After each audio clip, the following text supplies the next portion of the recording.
Hi, everyone. I want to talk to you today about one of the biggest mistakes an investor can make.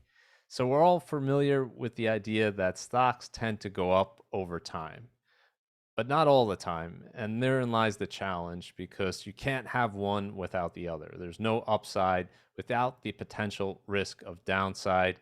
And to use a sports analogy, no pain, no gain.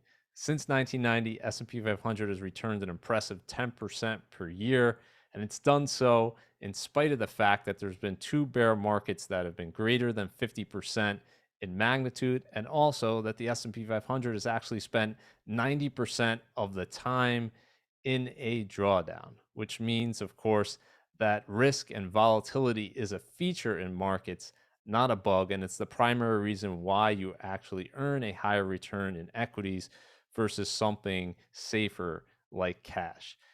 But during volatile times when the stock market's going down, all of this perspective can be lost. What you're probably thinking about is the bad news of the day, and you're probably thinking about panicking with the urge to sell and get out. And during such periods of times, that overreaction on the downside tends to create opportunity for investors that are looking for it. And what we find is that historically, it's been a better time for investors to be a buyer of this opportunity than a seller. And let's look at some data that will make this clearer. If we look at the volatility index, which is also known as the VIX, what we find in looking at the top 10% of VIX levels is we actually see higher S&P 500 returns on average over the next 1, 2, 3, 4, and 5 years than when volatility is lower. And if we narrow down the VIX levels even further and just look at the highest weekly closes in history, what we find is looking out 1 to 5 years later, we see significantly above average returns as well that are even higher than the top 10% of VIX readings. So, all of these periods, the difficulty is all of these periods have occurred during bear markets and recessions when it seemed as if the world was going to end, but it didn't. And every bear market and recession of the past was ultimately followed by an all time high in the future and a new economic expansion.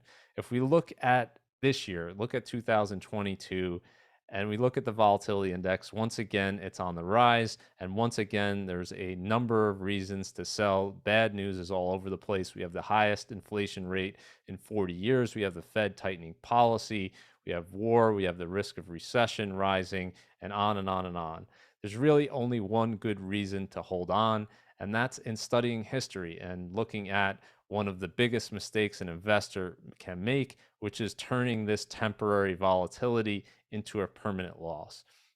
And this permanent loss, if you measure it, is not simply the loss of taking a selling into a drawdown, but it's also the loss, more importantly, of that opportunity to generate real wealth over time in the future. So the biggest friend to an investor is time because it allows for compounding and the magic of compounding to take hold.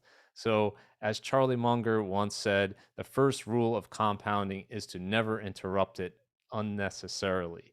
And if you're thinking about selling, you have the urge to sell during periods of high volatility, remember the biggest mistake an investor can make.